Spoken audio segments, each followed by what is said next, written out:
Je voudrais ici vous dire que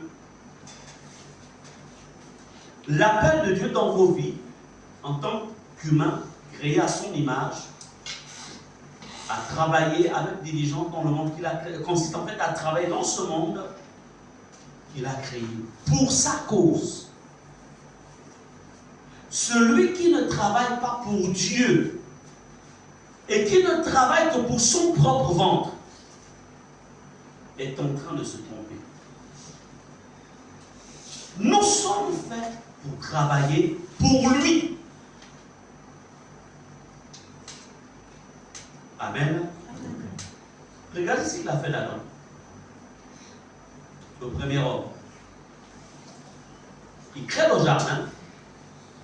Il met Adam dans le jardin. Il dit à Adam, écoute, travaille pour moi.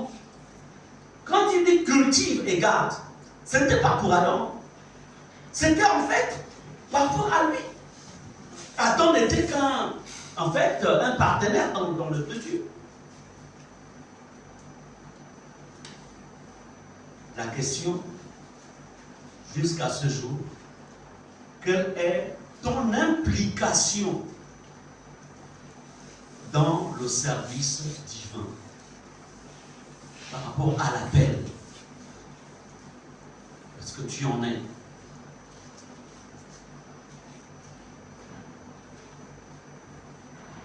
Remarquez que quand Dieu appelle Adam, ce n'est pas Adam qui décide comment il devait travailler dans le jardin. Comment il devait, on va dire, interagir avec la création. Non. C'est Dieu qui dit à Adam, domine, garde, fais ceci.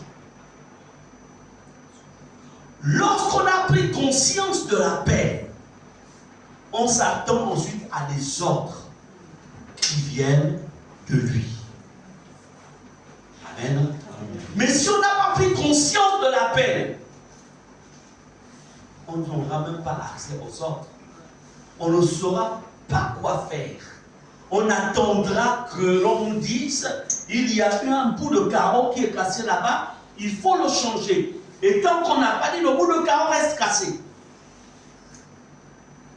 Parce qu'en fait, on est dans la confusion.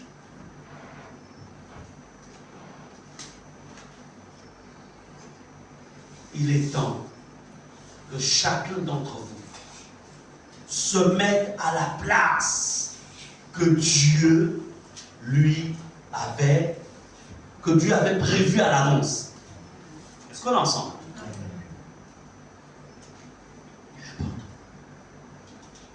Et lorsque tu es à l'endroit où que Dieu avait prévu, les choses vont couler elles-mêmes. L'œuvre de Dieu avance avec des hommes et des femmes qui ont entendu Dieu leur parler et qui ensuite se mettent à appliquer ce que Dieu leur demande.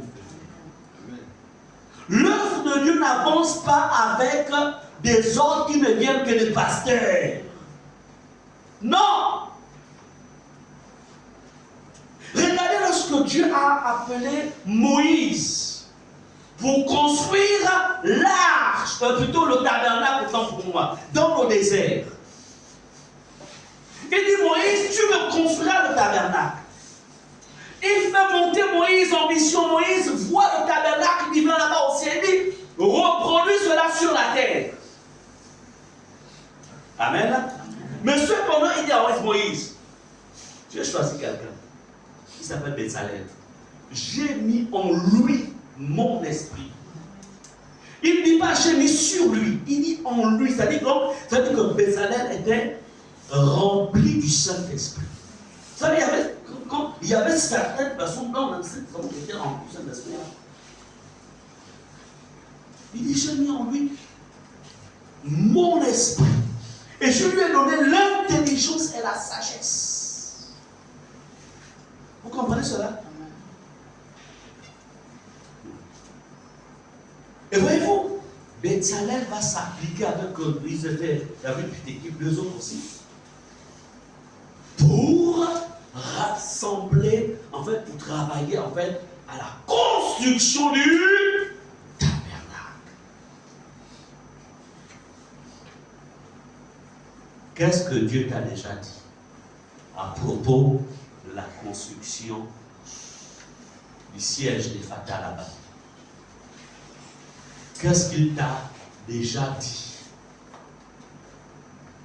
Oui, c'est vrai, on va monter ici. On dira, on répétera, on dira là, chaque fin du mois, hein, est-ce que tu as donné ta contribution? Non, non, non. Celui qui n'a pas donné, il faut donner. On parlera toujours. Mais qu'est-ce que lui, il t'a dit? Si lui, si tu n'as rien reçu de lui, ça veut dire que tu es au mauvais endroit. Tu n'es pas dans sa police. Et tout ce qu'on pourra dire sur l'estrade, ça va rentrer, ça va frotter, ça va rencontrer un souci. Parce que quand l'annonce passera, la raison qui dira, mais le pasteur, par contre, c'est pour moi j'ai des problèmes. Le pasteur, c'est pas que j'ai des problèmes. Tous les soucis que je vis là, c'est pas ça. Il ne fait que parler.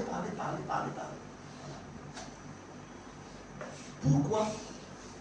Parce que Dieu ne t'a rien dit.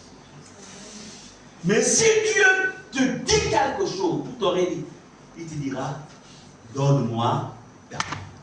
Yes. Sers-moi d'abord. Et quand tu le feras, c'est là que le miracle. Et c'est comme ça dans tout et tout. Si Dieu te parle, il dira, tu vois, au niveau de l'école du dimanche, il y a une qui n'est plus là. Elle est répartie en Afrique du Sud.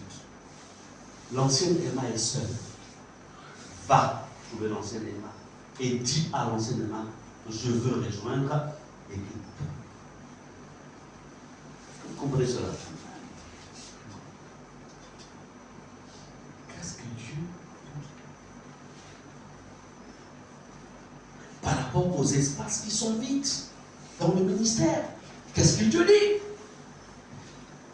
Tu attends que le pasteur Muriel te répère. Mais même si elle te répère, si tu ne t'es pas laissé repérer par le Saint-Esprit, en fait, tu feras juste les choses pour plaire. Et puis après, tu vas te fatiguer parce que tu n'auras pas la force pour continuer. Et dans l'épreuve, tu baisseras les mains. Est-ce qu'on est ensemble? La paix. Ce n'est pas toi qui décides. Il te dit, je te veux aujourd'hui. Toi, tu dis, Seigneur, tu m'as battu, pasteur. Là, tu vois, là, je ne peux pas venir. Parce qu'il y a une réunion de famille très importante. Si je rate la réunion là, j'aurai la foudre de mes parents. La personne a plus la peur de la foudre des parents que de la foudre de Dieu. C'est toi qui décides. Et nous sommes dans une génération où les hommes décident. Ce n'est plus Dieu qui décide pour eux. Ce sont eux qui décident. Dieu. Et tout cela parce que les gens ne sont pas conscients de la peine. C'est pourquoi ce matin, ce soir plutôt, il veut te faire comprendre la chose la plus importante qu'il y a dans ta vie, c'est la paix. Et Satan fera tout pour t'empêcher. Ça, je te le dis. Est-ce que vous comprenez cela?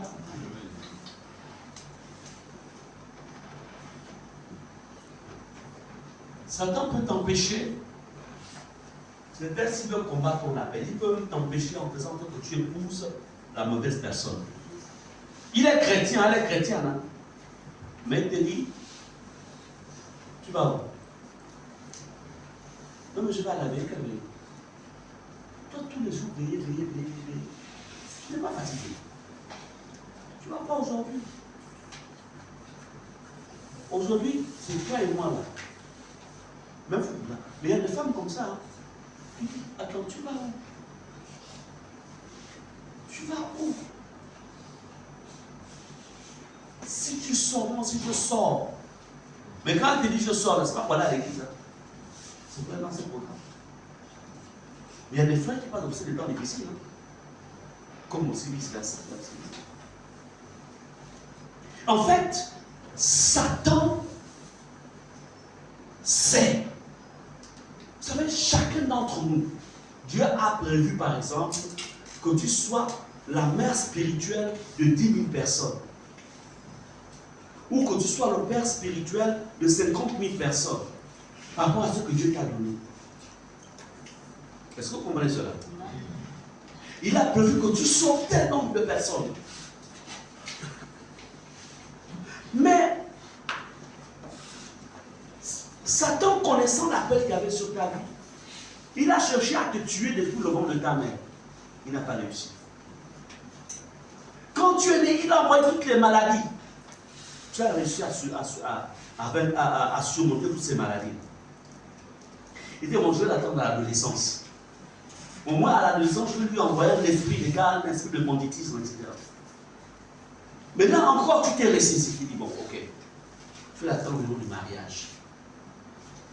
Comme ça, au niveau du mariage, là, je pourrais l'avoir. En mettant sur son chemin, en fait, la mauvaise personne. Mais il sera chrétien, il aura la peau d'un chrétien. Ou elle aura la peau d'une chrétienne. Mais le cœur sera païen. Mais au début, il priera ou elle priera. Mais après, là, on va passer à la tête supérieure. Quand tu es conscient de l'appel de Dieu dans ta vie, tu ne fais pas de mauvais choix. Quand tu es conscient de l'appel de Dieu dans ta vie, tu ne fais pas de mauvais choix. Ça, c'est la chose sur laquelle je ne pouvais pas blaguer. J'étais conscient de l'appel de Dieu dans ma vie. Puis je ne prends pas n'importe laquelle des femmes. Ce n'est pas parce qu'elle prie. Il y en avait plein comme ça. Et j'étais jeune à l'époque. J'étais mignon. J'étais conscient de mes atouts physiques. Bon, est-ce que c'est bien? Moi, on est sur la terre. Yeah, yeah. Non, j'étais conscient. J'étais conscient. Donc, ce qui fait que il y a une chose dont je te dis, je ne vais pas vendre mon âme. Je ne vais pas vendre mon appel. C'est pourquoi j'ai pris tout le temps. J'étais pasteur en Joliette. Toute l'église est à ma disposition. Non, mais ce n'est pas de l'orgueil. Hein. Quand tu es pasteur, il y a une onction qui est. Ça dit que c'est comme si tu es. C'est-à-dire que tu es le miel, quand tu es le bruit des abeilles viennent. Donc, si je voulais en fait juste me marier, je voudrais une Joléenne. Mais c'est pas ça que j'avais l'appel. Je voulais protéger mon appel. On n'épouse pas n'importe, on n'épouse pas parce qu'il est chrétien ou elle est chrétienne. La question est, est-ce que celle que je veux épouser ou celui que je veux épouser est capable de protéger mon appel pour que je puisse continuer à le servir même étant. C'est là. Donc je regardais.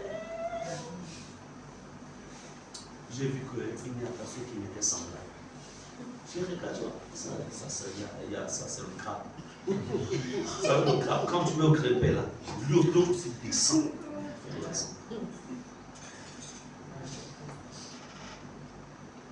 Puis bon, jusqu'à ce qu'elle apparaisse sur mon chemin. Yes. Quand je regarde, je vois, oui, il y a quelque chose qu'elle a. Elle a la prière. Yes. Moi, j'ai la parole. Yes. Donc, les deux là, on va bien faire mardia.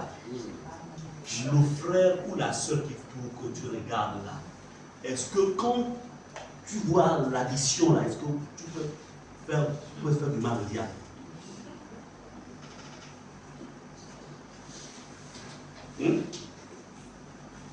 Si quand tu additionnes, tu te rends compte que pour ne pas faire du mal au diable, ce n'est pas la bonne qualité. Est-ce qu'on est ensemble? Amen. Le jour où il y avait le fantôme qui était venu rôder à la maison là-bas. C'est venu ça la maison. C'est venu ici.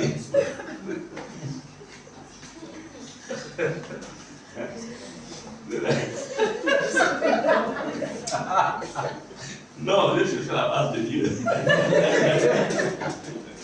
Donc derrière le fantôme a commencé à faire le bruit. On vous a dit, oh! Je ne suis pas le cerveau. On a demandé femme.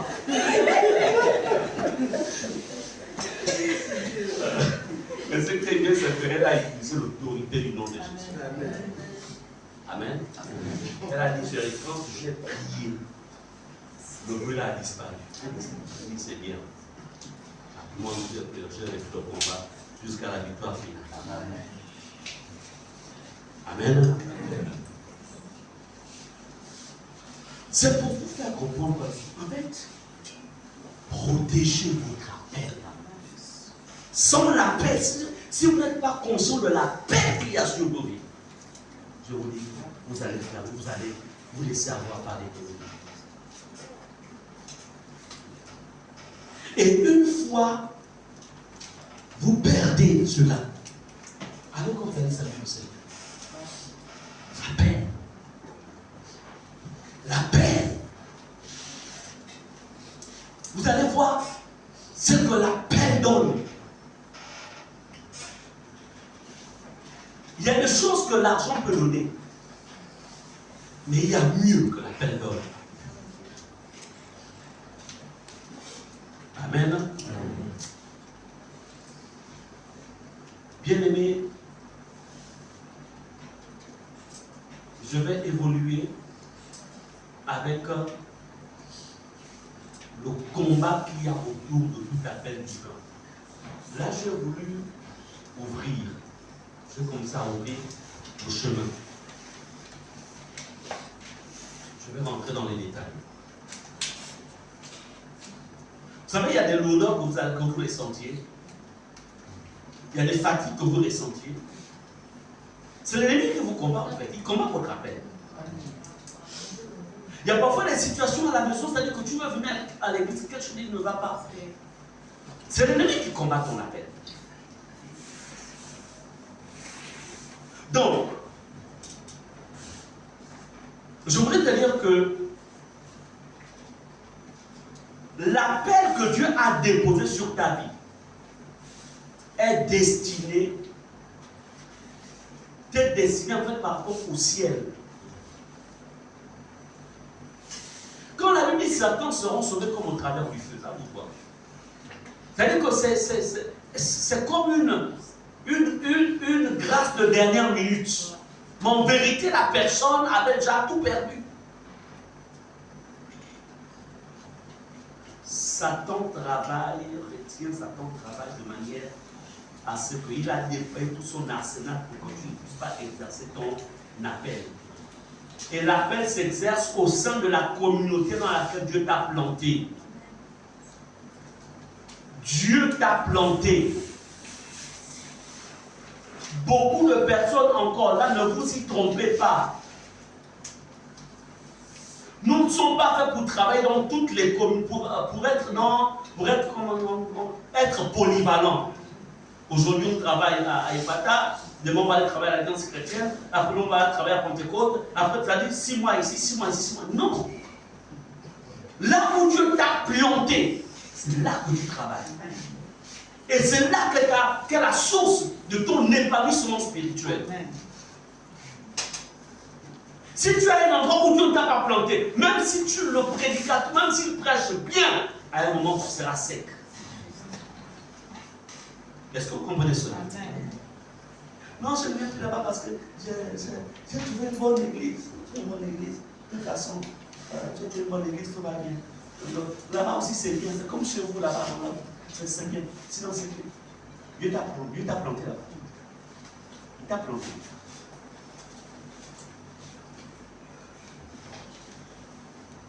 J'étais tout à l'heure avec. Nous avons ici un couple, sur le bassin en Dallas, avec son épouse, qui déjà, j'aimerais vous dire que par un temps, il sera aussi ici pour former davantage. Ils sont une famille élargie. Il m'a raconté une histoire terrible au bureau. Il me dit, pasteur, il a été, même là, il est encore choqué. C'est un soi-disant homme de Dieu de la place qu'il appelle. Et ensuite, il ne savait pas que quand il appelle là, ils sont dans un endroit compliqué. Donc il va à l'appel et il les trouve dans un bistrot. C'est un bar, quoi. Un snack bar. En train de boire quoi? Le whisky au citron et Ils sont quoi? En train de boire le whisky au citron. Leur fonction. Apôtre et pasteur. Apôtre et pasteur.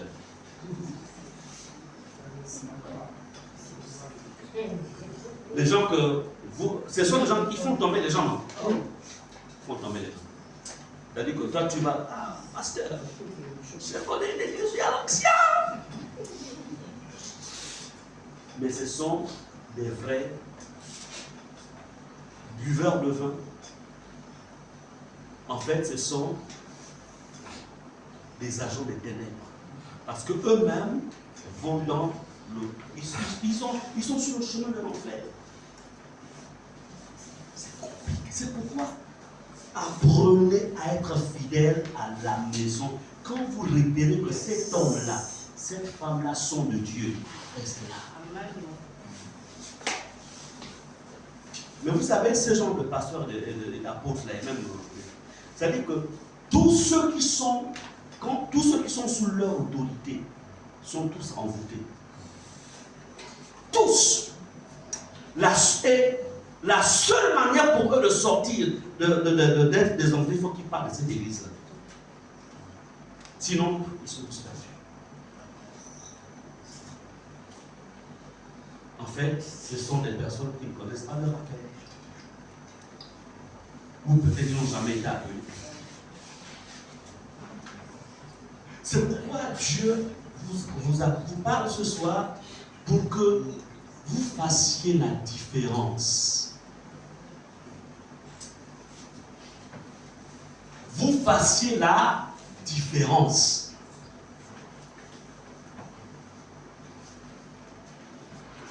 Bien-aimés, comprenez que l'homme joue un rôle stratégique dans l'avancement du royaume de Dieu sur la terre. Ce ne sont pas les anges qui contribuent à l'avancement de l'œuvre de Dieu sur la terre, c'est nous. Chacun d'entre nous. Et si Jésus tarde à venir même jusqu'à maintenant, c'est parce que tout simplement l'Église, l'état de l'Église n'est pas encore conforme au programme de Dieu. Comprenez que Satan utilise toutes les stratégies pour distraire, pour nous empêcher de répondre à l'appel. Faites attention avec l'argent, avec les richesses de ce monde. Ne cherchez pas les choses de ce monde, cherchez Jésus. Amen. Cherchez la volonté de Dieu. Je n'ai pas dit que ne travaillez, c'est pas ça que j'ai dit. J'ai dit ça. J'ai seulement dit chercher la volonté de Dieu. Vous savez, quelqu'un qui est à l'affût de l'argent, en fait, il n'a pas le temps de prier. Il n'a pas le temps de faire les choses du Seigneur. Il n'a même pas le temps de jeûner. En fait, un peu, aujourd'hui, maman a réussi à s'infiltrer dans le cœur de plusieurs. Faites attention, ce sont des pièges. Je répète, je ne peux pas dire qu'il faut laisser le travail. Ce n'est pas ce que j'ai dit. Parce que pour construire la cathédrale, plutôt le centre missionnaire, Donc il faut bien écouter mon message. Est-ce qu'on est ensemble? Et l'argent va sortira de vos poches, de nos poches à tous. Mais nous ne faisons pas de l'argent une priorité. Si Dieu m'offre des opportunités d'affaires, etc., mais je m'investis là-dedans. Est-ce qu'on est ensemble? Mais je n'en fais pas en fait le centre comment dirais-je, tout ne tourne pas autour de ça. Il y a un temps pour ça, un temps pour le travail, un temps pour le Seigneur, un temps pour tout. Est-ce qu'on est ensemble? C'est ça que je voudrais ici faire comprendre. Donc, il est important que vous compreniez que dans ces temps-ci, le combat contre la paix, ça vient de qui? Le diable a relâché des sorciers qui viennent dans les églises charismatiques en veste. Il a relâché même des faussaires en Christ qui viennent dans l'église. Mais le korababa là, c'est l'imitation. Ce n'est pas le Saint-Esprit qui a inspiré.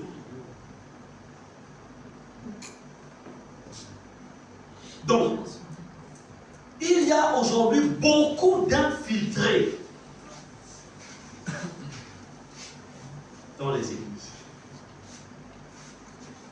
C'est pourquoi les anciens, il faut vraiment mettre au travail. Les dimanches, il ne faut pas m'amener des gens dans les bureaux, des gens que j'ai laissés, que je vais les rencontrer. Parce qu'il y a certains qui peuvent venir, à la femme là, je veux rentrer dans leur bureau.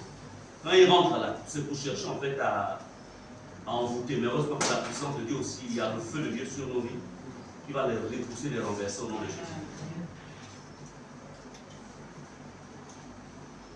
Donc le diable va combattre l'appel dans ta vie par ce qu'on va appeler des mauvaises connexions. Ils viendront à vous en forme de serviteurs et de servantes de Dieu. Ils viendront à vous en forme de chantres. Ils viendront en vous en forme d'intercesseur, c'est-à-dire que le domaine dans lequel tu évolues, il te dira, mais moi aussi je suis prophète, comme toi. Alors que c'est un infiltré. Il sait que tu occupes une place importante au sein de l'église et tu joues un rôle assez important. Et je voudrais ici que tout est important dans l'église. Celui qui balaie joue un rôle important.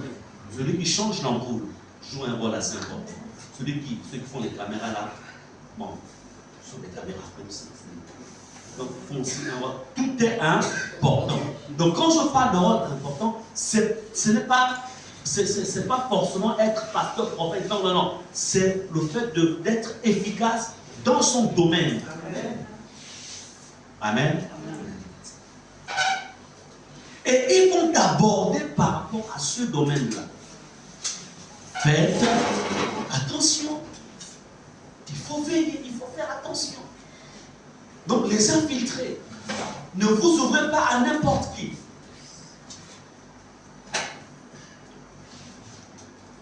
Alors ces sorciers, ces agents des ténèbres, quand ils arrivent quelque part, ils établissent des complots contre vous.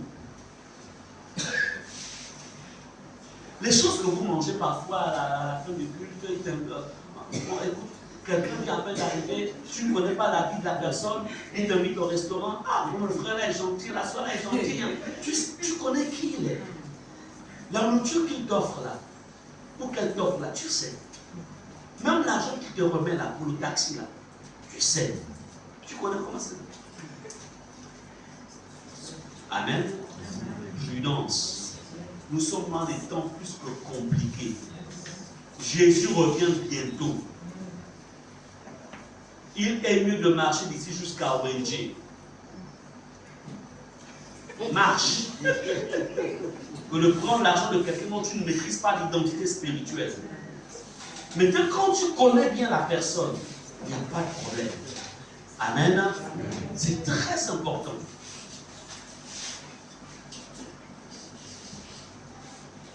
Donc, et ces choses-là, ça épuise, ça fatigue. Tu ne comprends pas pourquoi toi, tu es devenu, tu veux prier, tu n'arrives plus à prier. Tu n'es plus intéressé par la chose de Dieu.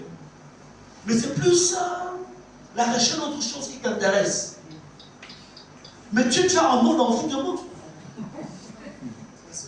Parce que Satan, avant de pouvoir faire tomber un enfant de Dieu, il faut d'abord l'envoûter. Envoûter signifie envoyer un esprit pour contrôler la personne. Mais ce que vous savez, mais dès l'instant où vous acceptez, dès l'instant où je, par exemple, bon, elle me remet quelque chose, j'accepte. Dès que j'accepte la chose qu'elle me donne, si elle n'est pas de Dieu, en fait, je lui ouvre la porte de ma dimension spirituelle. Et je suis envoûtable. Vous comprenez cela? Nous vous êtes enseigné là-dessus. Alors, c'est pourquoi vous remarquerez que l'apôtre, le Seigneur dit à Moïse, en fait, fais attention, n'accepte pas les dons. Ici, vous voulez dire, n'accepte pas les dons de n'importe qui.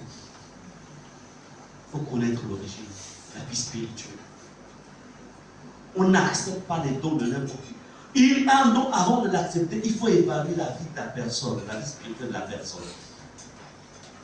Il passe beaucoup par ces moyens. Le plus important, ce qu'il recherche, c'est de tuer, c'est de te rendre aveugle spirituellement. Amen. Amen. Donc, beaucoup d'agents des ténèbres travaillent dans le but, en fait, de